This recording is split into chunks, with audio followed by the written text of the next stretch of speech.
Okay, welcome everyone to our webinar, the Strata Property Act, What's Changed? My name is Wendy Wall. I'm the president of the Vancouver Island Strata Owners Association. And before we begin, I'd just like to let you know that we all understand how you're feeling about the recent changes to the Strata Property Act. Many of you have contacted VISOA and you've expressed your frustration, your anger. Some of you are in a bit of shock. We hope that today's webinar will help you understand the changes and hopefully reduce confusion among your strata owners. But please note that the comments from our speakers today are provided as information only. So please don't consider it as legal advice for your particular situations. And I'd like to take a moment and acknowledge that VISOA's office is located on the unceded ancestral lands of the Lekwungen people and ancestors. Our work extends across the homelands of Indigenous peoples within what we now call British Columbia, and we honor the many territorial keepers of the lands and waters where we live and work. All right, our first speaker is Trevor Morley of Reed Pope Law Corporation in Victoria. Trevor, good morning. Good morning. And you start us off by telling us about the changes regarding electronic meetings for annual and special general meetings. Of course, thank you, Wendy, and thank you to VISOA and all the participants. So Reed Pope has helped hundreds of stratas over the years, and we've come to the conclusion that there's two things that functioning stratas need. So the first one is a sense of community, and the second one is transparent and democratic governance. The clearest example of this for most strata owners is at a general meeting, usually an annual general meeting.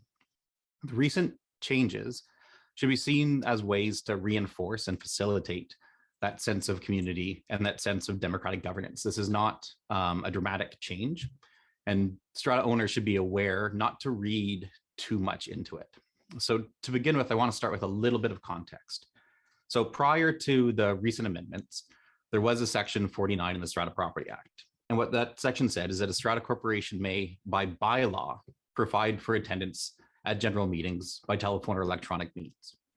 That required a strata corporation to be forward-thinking and to enact a bylaw saying, we want to have general meetings electronically and have that ratified with a 3/4 vote at an in-person meeting.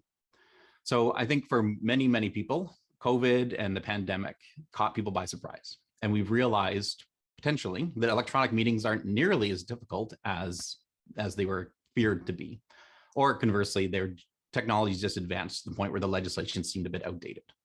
So at its core, what the most recent amendment does is it removes the requirement to have a bylaw. So all it really does is say that now a strata can have a meeting using electronic means, even if they don't have a bylaw that permits it. So fundamentally, it's just permissive. It broadens the opportunities that are available to strata corporations. So the other parts of the amendment really are about expanding on the lessons learned during the pandemic. They're quite simple when they're boiled down to their essence. So the first one, which is section 49(2), says that in the notice package, if you're going to have electronic attendance, you have to tell people how to attend electronically. That should not be a huge surprise. It can be a phone number, it can be a Zoom link, it can be any electronic mechanism. But now it is required that if you're going to allow people to attend electronically, you have to tell them how to attend. The other one that's a bit of a change, and I'll get into a little bit more detail, is this idea that a voting card is not required to be issued to people attending electronically. But not required is distinct from not permitted. So we'll talk about that in a second, because there's four kind of big questions that we've received around these. So the first one is, do we have to have an electronic meeting? And the answer is no. There's no requirement for a meeting to be electronic. There's no requirement for a strata to facilitate an electronic meeting. The next question that is whether or not you can have a hybrid meeting. Can we have some people show up and other people appear electronically? And the answer is yes. There's no restraint at all on a hybrid meeting. Just be aware that if you're doing a hybrid meeting, the notice has to include both the date, time, and place of the people that are attending in person and the way for other people to attend electronically. The other question that comes up a lot is who chooses whether or not we're having an electronic meeting or not, or whether or not we're having a hybrid meeting. And the presumption is that it's done by the Strata Council, just like they choose the date and time and set the agenda for any general meeting. So the second question we get is, well, if we're going to have electronic meetings, how do we control registration? What I want to talk about is making sure you know what the minimum requirement is for registration. So the minimum requirement for the registration is that you have to ensure that the people authorized to represent a strata lot, either as an owner or under the Section 54 of the Strata Property Act or a proxy, are properly identified. So you need to be able to confirm there is a quorum. You need to confirm the number of votes that are present either in person or electronically. That is the core deliverable for registration. So that leads into voting cards, because a lot of people have focused in on voting cards because the new section 49.3a says voting cards are not required, but that doesn't mean that they're not permitted. So if we take it back half of a step and think about why stratas use voting cards. So voting cards are an administrative tool. They're very useful, right? So they come in lots of shapes and forms and sizes, but the most simplest one is a piece of paper with your strata lot number written on it. Voting cards are a tool that was developed for a democratic purpose. That purpose still exists, but based on the technology that your strata has and the way that everything's going to work, you need to find the tool to make sure that you achieve the requirements under voting. Don't look at this as the legislature changing the way that general meetings are held. Don't look at it putting constraints on the strata.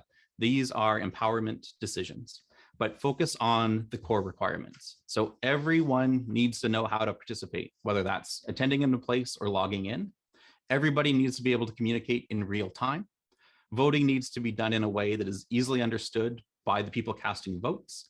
And voting needs to be done in a way that allows the chair to properly understand the results and report them to the meeting.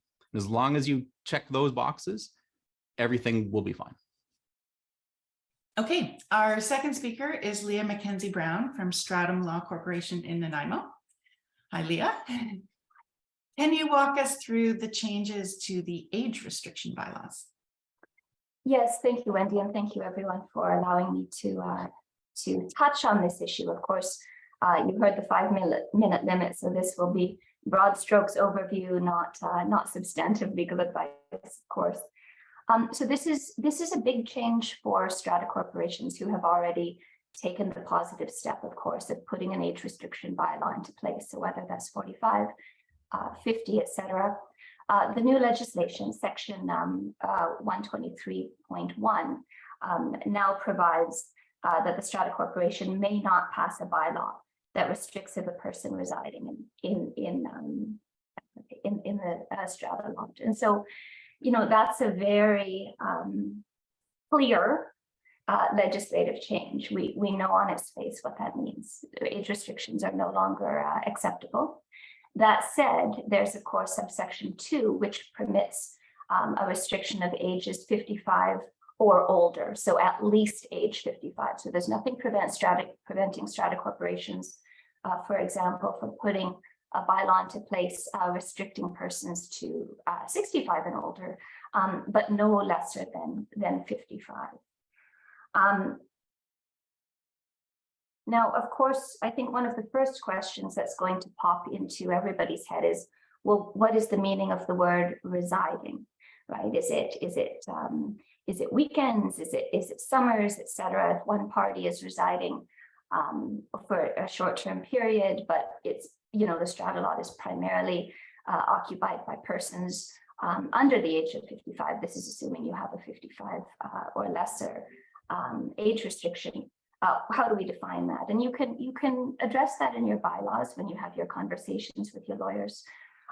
There is a case, NW 499 and Kirk, where this was, you know, the issue of residence was addressed. So there is some case law to help us figure these important questions out. But these are discussions that you're going to want to get legal advice on. And that was a BC Court of Appeal decision. Now, 123.2, the bylaws do not apply to persons residing in the strata lot prior to the passing of a bylaw restricting age. as long as that person was not in contravention of an existing bylaw. So, you know, if there is some interest among strata corporations who may have had lesser age limits to now put in the 55 plus, of course, you need to be aware that any persons who were residing in the strata lot immediately before the passing of that bylaw are going to be exempt. And a question for me is, well, again, what is residing? What if they go away for a period and come back? But those are all interesting questions that we will address. What is important is that that there are those restrictions, and that parties get legal advice. The owner of the strata lot does not have to be 55 plus. It is the residence. So a 19-year-old can own a strata lot where there is a 55 plus bylaw restriction. So of course you need to differentiate between the occupants versus the owner, of course. And again, with residents, you know, do all persons have to be under 55 or just one? The legislation says 55 plus of one or more, or at least one. So again, those are going to be drafting questions that you will address. If you don't have, there is some question about whether, you know, strata corporations who have a 45 plus bylaw in place, whether that bylaw is now unenforceable, what are the transitional provisions. Far too detailed, far too interesting for this conversation. Maybe a separate webinar on that particular question. But what happens to existing bylaws is an open question that needs to be addressed later. Strata corporations with an interest in upholding, for example, a 45 plus bylaw will likely want to put the question to their ownership as soon as practicable. Because of course, the longer that there is a delay, the more persons that might move in contrary to sort of the intent of the owners. So I think I'm at 5 minutes, so I'll pass it on now. Thank you. Great, thanks, Leah. Okay, so next we have Shawn Smith from Cleveland Doan LLP in White Rock. I'm sure everyone here knows that we are no longer allowed to have rental restriction bylaws. Shawn, can you tell us a little bit more about that? Certainly. Good morning, ladies and gentlemen. Thank you for joining us this morning. This has been, for all strata lawyers, I think this has been our existence for the last week, dealing with these issues. When it comes to rentals, the legislative changes are simple. The effects of it are profound. So in terms of the legislation, Bill 44 has repealed sections 139 through 145. And those are the sections that dealt with rental disclosure statements, the ability of stratas to restrict rentals, and the various exemptions to them. Those are all gone. So what that means practically is that strata corporations can no longer prohibit or limit the rental of strata lots.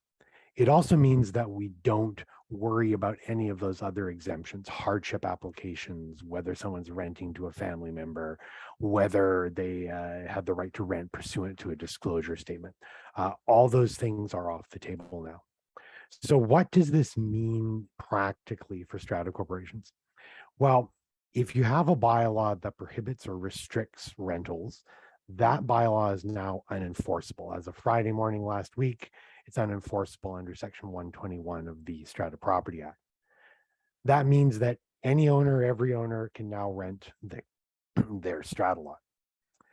The one thing it does not affect is bylaws that deal with short-term accommodation. So arrangements like Airbnb, VRBO, travel accommodation, those are not tenancies at law, they're license arrangements. So those particular bylaws will remain in effect. It also means that if you're in the process of reviewing a hardship application, that's become moot now. That owner can simply rent, they don't need your permission. If you do have owners who are renting based on permission from a hardship, that doesn't matter anymore. They don't need to reapply. They can just keep renting regardless. So what about certain situations? One of the questions I've been getting, and I think VISOA has been getting, is, well, if we have a 55 plus bylaw, can we still restrict the rental of strata lots? And the answer to that is no. The legislation simply doesn't let any strata corporation restrict the rental of strata lots. The other situation that questions have been coming up about is roommates. Can strata corporations prohibit owners from having roommates? And I think that can be a bit of a difficult question to answer. Certainly there are CRT, Civil Resolution Tribunal decisions that equate having a roommate to having a tenant. So if you follow that line of thought, clearly you can't prohibit roommates. If you simply treat that as a use bylaw similar to short-term accommodation, maybe you can. So as strata corporations that used to prohibit or restrict rentals and now you can't, should you panic? And I think the answer to that is no, but you certainly need to start giving some thought to the new way of life. So just a reminder that tenants have to comply with the bylaws and rules, whether that's a 55 plus bylaw, a no pets bylaw, a no smoking bylaw. Tenants aren't exempt from that simply because you can't restrict rentals. The Strata Property Act also provides tools for ensuring that those tenants comply with the bylaws. And at the end of the day, owners are ultimately responsible for what their tenants do. Coming up is, what can stratas do to discourage, control, or limit tenants? And that is going to be very narrow, almost non-existent windows. So one of the things that was kept was section 141. And it says that strata corporations must not screen tenants, establish screening criteria, require the approval of tenants, require the insertion of terms in tenancy agreements, or otherwise restrict the rental of a strata lot. So it's going to be that last phrase, otherwise restrict the rental of a strata lot, that's going to receive a lot of attention. And if you look at the other terms in section 141, that gives you an idea about what the legislature thinks restricting tenants are. Strata corporations also have to pay attention to section 121.1, which has always prohibited strata corporations from restricting or prohibiting the right to freely lease your strata lot. So there are some constraints. What are some things that clearly you can't do under those sections? You can't establish preconditions for renting, i.e. that someone must have a rental manager. You can't require minimum tenancy periods or maximum tenancy periods. And you can't require owners to pay extra fees, deposit surcharges, a greater share of the strata fees, etc. Not only, I think, would those be viewed as restricting rentals, you run into issues with section 99 and the principle that all common expenses are shared on the basis of relative unit entitlement, as well as section 110 is the only basis on which you can charge user fees, and that those have to relate to the use of the common property. What can strata corporations require? Well, you can require an owner to submit a Form K. Section 146 of the Act remained in place. I think you can require tenants or owners to provide certain information about the tenants. So if you look at standard bylaw 4, requires a tenant to provide their name when requested. I think you can beef that up a bit. And then again, you can require that tenants comply with the bylaws. So sections 130 and 135 of the Act address that. So it's a profound change. It's going to take a while to get our heads wrapped around it. But it is, guess what it is. Thanks, Shawn. Our next guest is strata lawyer Jason Rohrick from Victoria. Jason, all of these changes are a lot to take in. Do you have any advice for strata councils where to go from here? Yes, well, thank you, Wendy, and good morning, everyone. Jason Rohrick. Yes, and so your reality has, as Vancouver Island strata owners, has changed, and the question is what to do about it. Here we go. Number one, familiarize yourself with the resources available to you. So bookmark the BC government website if you haven't. There's some excellent resources there that are updated. Keep tabs on VISOA and what they're doing. There's a There's a bylaw enforcement video that's probably a good idea to have a look at. And I encourage everyone to bookmark the Strata Property Act as well. It can be a bit intimidating, but there are a handful of provisions that are quite relevant to this that are worth struggling through. 119 to 225, 125 is bylaws and rules, and then 129 to 138 is enforcement. So the second point, get clear on how the Strata Property Act and your bylaws work together. Shawn has already mentioned this. Section 121 says that a bylaw is not enforceable to the extent that it contravenes the act. 125.2 says the same thing about rules. So the act trumps your bylaws, which means that if you have a rental restriction bylaw, for example, you can't enforce it. One thing to understand is that doesn't mean that all your bylaws are unenforceable. It's just the ones that are contrary to the new amendments now that you can't enforce anymore. So that takes me to my next point, is that having unenforceable bylaws on the books is not a crisis. Just don't try to enforce them. And I'd remind everyone here of section 131 of the Act, which gives each member of the council a duty to act honestly and in good faith and exercise care and reasonable prudence. If you're enforcing a bylaw that you know is no longer enforceable, trying to sort of take one over on an owner who, isn't aware of legislative changes, you may be, let's say that may be inconsistent with that duty. So don't do it.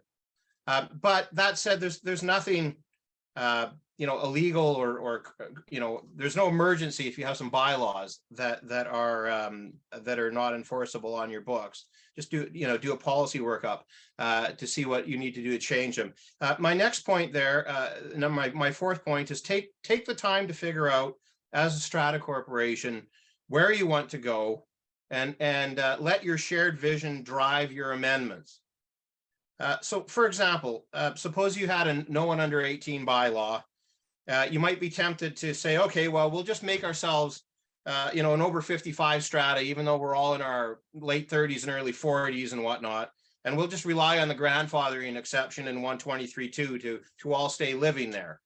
Okay, well, like, legalities of that aside, do you really want to all grow old together and eventually turn into a retirement community? Maybe not, right? And there could be unintended consequences to an amendment like that. So suppose one of your grandfathered owners who's 42 marries a 40-year-old and then tragically dies in 2 years. Okay, now the spouse, the widowed spouse, is not grandfathered, so they may have to move out. So I'm saying, like, don't hastily jump to dangling fruit bylaw amendments that could create more problems for you than you realize, as a sort of knee-jerk response. Get legal advice when revising your bylaws. A couple things that Shawn already touched on. I've seen bylaws where people who had rental restrictions just went through and wiped out all reference to tenants. So, for example, Strata Bylaw 3, 1 says an owner, tenant, occupant, or visitor must not use a strata lot, the common property, in a way that causes unreasonable noise, nuisance, or hazard, etc. Okay, so on paper, that bylaw says that owners have to not make too much noise, etc., but tenants can make as much noise as they want. Okay, so a bylaw like that, you want to amend that to get rid of that potential for mischief, right? And get a lawyer to help you, because the lawyer's trained at Legal Eye is going to spot these places where you need to make those amendments, where you might miss some of them. And then the sixth point is bone up on the sections of the Act and other legislation that deal with tenant behavior. And Shawn again has touched on this. The requirements in sections 130 and 131 for fining tenants. And then the other piece in here is that if you're going to evict people under section 137 and 138, you're going to engage their rights under the Residential Tenancy Act. And that means that if those laws are not complied with, the notice to end tenancy, either initiated by the landlord or by the Strata Corporation itself, could be overturned. And so this is, one of the bigger consequences of these amendments is now strata councils are going to have to start learning a little bit more about the Residential Tenancy Act. And I understand they've put out a new policy guideline 27, and they've updated section 9. So that's also something you can find that on the VISOA website, something to start learning a little bit more about. In summary, you're confronting a new reality, so educate yourself on the law, define your problems and potential solutions, legal and non-legal, and get help from lawyers to amend your bylaws. And that's all I've got to say right now. Okay, so we did curate some questions. As I said earlier, a lot of the questions were on very similar themes. So I think these questions are going to answer an awful lot of what our audience is looking for. So our first one is for Shawn. Can we have a bylaw that sets a maximum number of occupants in a strata lot? In my opinion, you can, because that's a use bylaw. It's not anything to do with the rental of the strata lot. So I've always considered them permissible. I'm not aware of a case that says they're not. But I think Trevor has a different view than me on that, if I recall correctly. So Trevor, if you want to jump in and Yeah, let's go to question 2, because that's when I get to jump in. Yeah. So. Can we keep our bylaw that says strata lots can only be used as a single family residential dwelling, or is that considered a restriction on rentals? So it's 2 quick points I want to hit up with this one. The first one is when you're drafting bylaws, look at the risk you're trying to prevent. So if you were going to adopt a single family only bylaw, think about what you're trying to achieve by limiting the occupants to being in some sort of family relationship. If it's noise or something else, regulate the consequences of the use.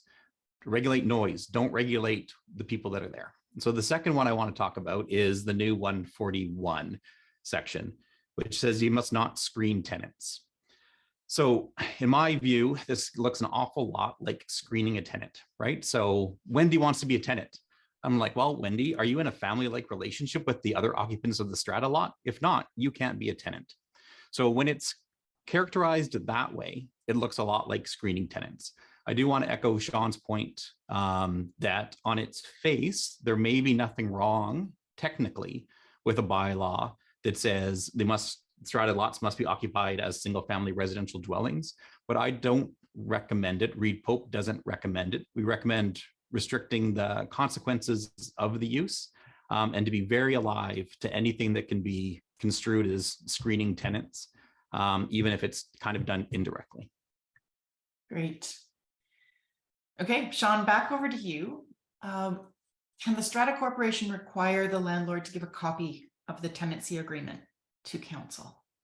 I think they can, because similar to what I said earlier about you requiring owner or tenants to provide information like their name or contact information, I think that falls within that category.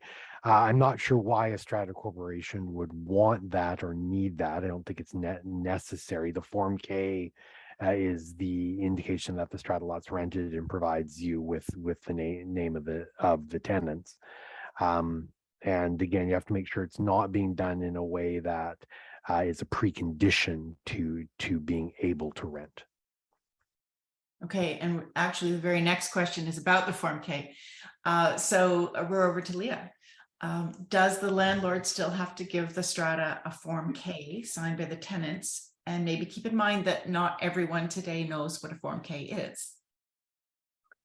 Absolutely. So as I think Shawn was referring to earlier, that is under Section 146 of the Strata Property Act, which provides before a landlord rents all or part of the residential strata lot, the landlord must give a prospective tenant the current bylaws and rules. So the tenants need to know what the bylaws and rules of the Strata Corporation are, and a notice of tenants' responsibilities in the prescribed form. So, you know, those strata corporations which are new to rentals, this will be an area that you will want to work with your property manager, you know, assign a council member to become familiar with.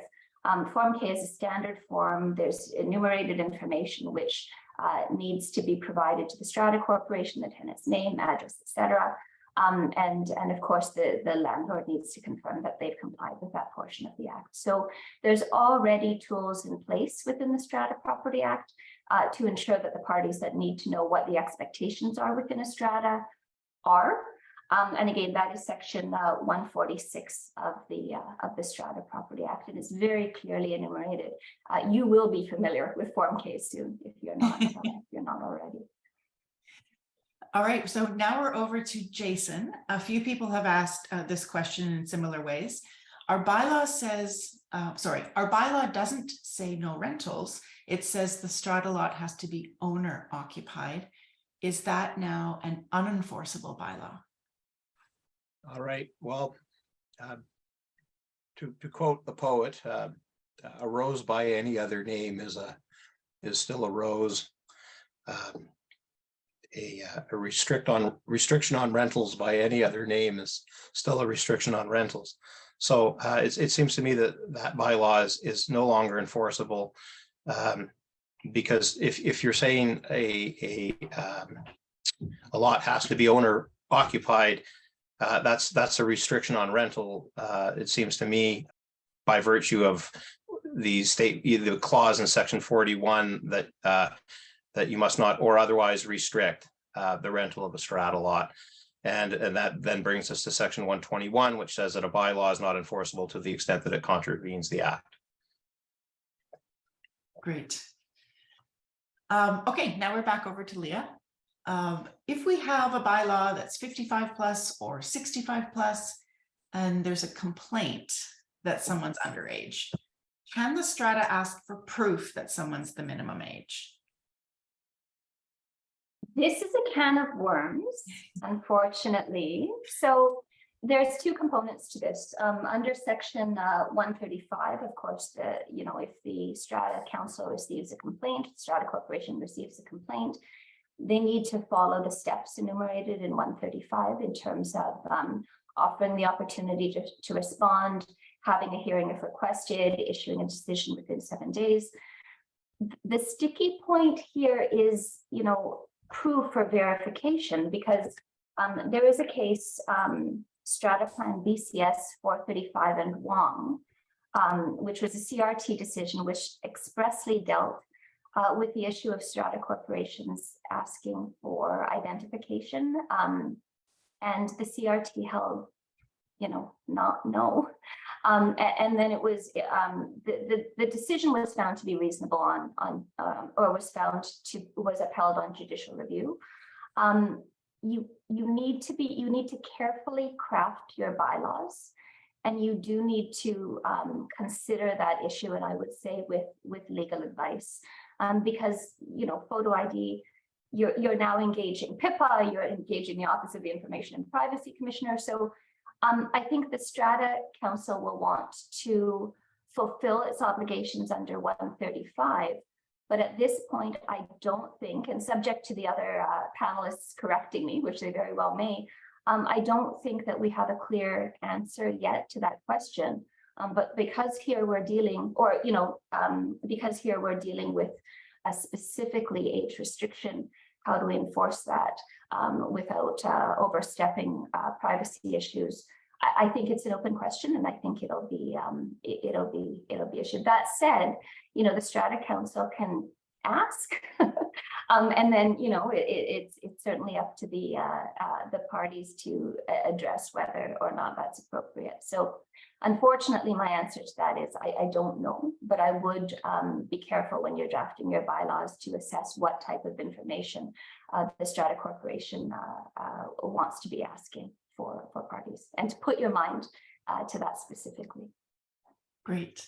The next one's for Shawn, which actually you answered in your commentary before, but just to be clear, from a landlord's point of view, if I have approval to rent until next August, can I keep renting my suite past that date, or do I have to ask for council's permission again?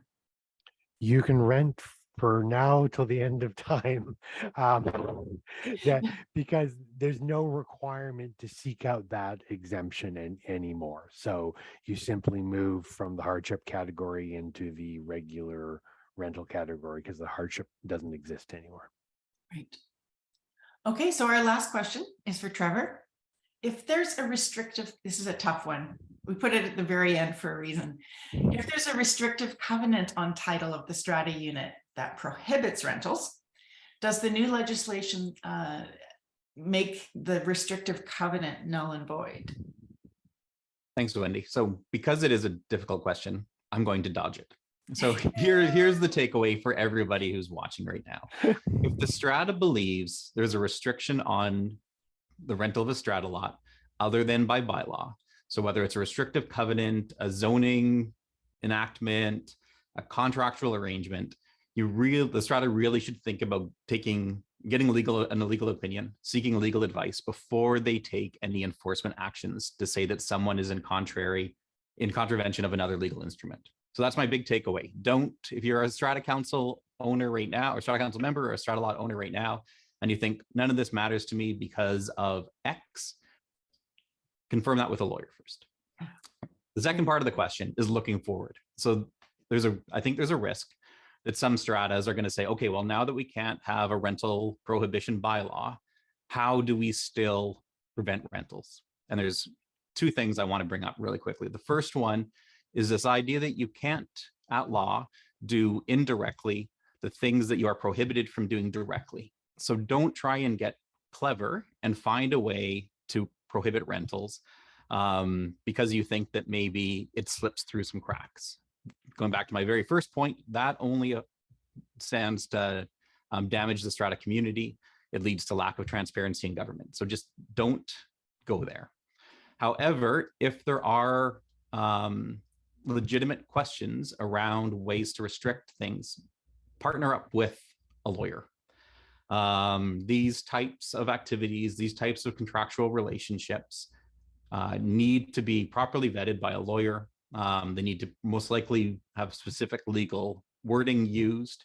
The pitfalls of trying to get around this through some do-it-yourself method are extreme. I think that's going to be the reaction of a lot of owners that are overly concerned about this. So in conclusion, if you think you've got a way around the bylaws, partner up with a lawyer. If you think you have a solution to get around the amendments to the act, partner up with a lawyer, because you're risking more than just being wrong. You're risking damage to your community and you're risking potential lawsuits. Thanks, Wendy. Good advice. Okay, I'm just going Wendy, can I just jump in with two other quick little tidbits? Sure.